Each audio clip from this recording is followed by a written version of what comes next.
ഏവർക്കും എൻ്റെ art and craft ചാനലിലേക്ക് സ്വാഗതം. ഞാൻ അൻസർ സൂഫി.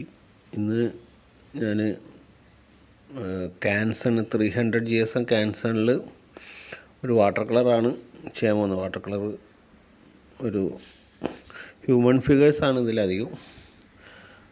അപ്പോൾ വാട്ടർ കളർ ഉപയോഗിച്ചിട്ടുള്ളത് മിഷൻ ഗോൾഡ് വാട്ടർ കളറാണ്.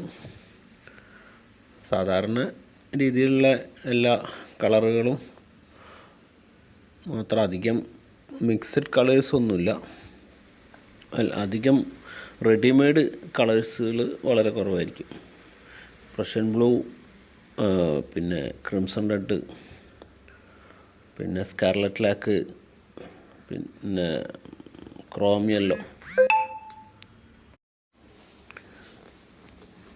പിന്നെ ബ്ലൂവിൻ്റെ ഷെയ്ഡിലേക്ക് ബ്ലൂ ആദ്യം ഒന്ന് ലൈറ്റായിട്ട് ചെയ്യും. പിന്നെ രണ്ടാമത് അതിൻ്റെ ഷെയ്ഡുകളൊക്കെ ഒന്ന് അതേ കളർ കൊണ്ട് സെയിമായിട്ട് മാർക്ക് ചെയ്യും. പിന്നെ ബ്ലൂവിൻ്റെ ഷെയ്ഡിന് വേണ്ടിയിട്ട് ബ്ലൂ ഡാർക്കാക്കാൻ റെഡാണ് ഉപയോഗിക്കുന്നത്. റെഡ് എന്ന് പറയുമ്പോൾ ക്രിംസൺ റെഡ് വേണമെങ്കിൽ ചേർക്കാം, സ്കാർലറ്റ് ലാക്ക് വേണമെങ്കിൽ സ്കാർലറ്റ് ലാക്കാണ് ഞാനിവിടെ ഉപയോഗിക്കുന്നത്. പിന്നെ അതിൻ്റെ ലാസ്റ്റ് ടോണിലേക്ക് ക്രിംസൺ റെഡ്, പ്രഷ്യൻ ബ്ലൂ, പിന്നെ കുറച്ച് വിറിഡൻ ഗ്രീനൊക്കെ മിക്സ് ചെയ്തിട്ട് ചേർക്കാറുണ്ട്. പിന്നെ വൈറ്റോ ബ്ലാക്കോ ഇതിൽ യൂസ് ചെയ്യുന്നില്ല. അതിന് വാട്ടർ കളറിൻ്റെ ഏറ്റവും വലിയൊരു ചാലഞ്ച് വൈറ്റും ബ്ലാക്കും ചെയ്യാതെ വർക്ക് ചെയ്യുക എന്നുള്ളത് തന്നെയാണ്. അപ്പോൾ ഇതിൽ വൈറ്റോ ബ്ലാക്കോ യൂസ് ചെയ്യുന്നില്ല.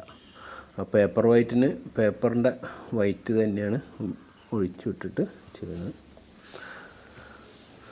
പിന്നെ വാട്ടർ കളർ ഒരു ട്രാൻസ്പെറൻറ്റ് സ്റ്റൈലായതുകൊണ്ട്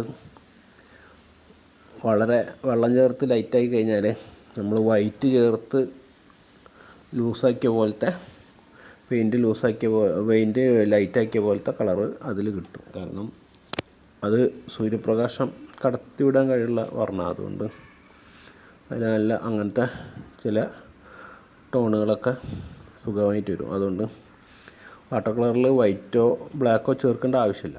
അല്ലാതെ തന്നെ നന്നായിട്ട് വർക്ക് ചെയ്യാം. പക്ഷേ നല്ല ശ്രദ്ധയും ക്ഷമയൊക്കെ വേണം.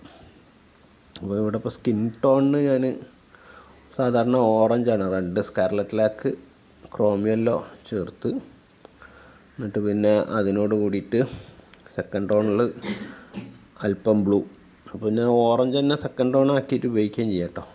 എന്നിട്ട് സെക്കൻഡ് ടോണിൽ അല്പം ബ്ലൂ ചേർത്ത് ഷെയ്ഡ് ചെയ്ത്, അങ്ങനെയാണ് ഇതിൻ്റെ. പിന്നെ ലാസ്റ്റ് ടോണിലൊക്കെ നല്ല ഹൈ ഡാർക്ക് വരുമ്പോൾ സാധാരണ പറഞ്ഞ മാതിരി തന്നെ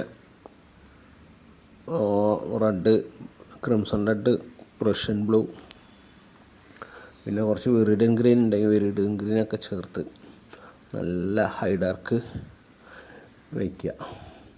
പിന്നെ വലിയ സ്ഥലങ്ങളിലൊക്കെ അല്പം വെള്ളം വാഷ് ചെയ്തിട്ട് വലിയ ബ്രഷ് ഉപയോഗിച്ചിട്ട് തന്നെ വാഷ് ചെയ്യാൻ ശ്രമിക്കുക.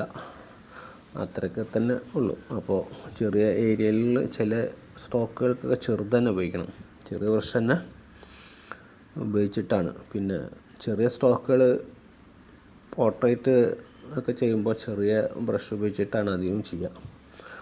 കാരണം കുറേ ഡീറ്റെയിൽസ് ചേർത്താനുള്ളതിനെ കൊണ്ട് ഏറ്റവും നല്ലത് ചെറിയ ബ്രഷ് ഉപയോഗിക്കുന്നതാണ് നല്ലത്.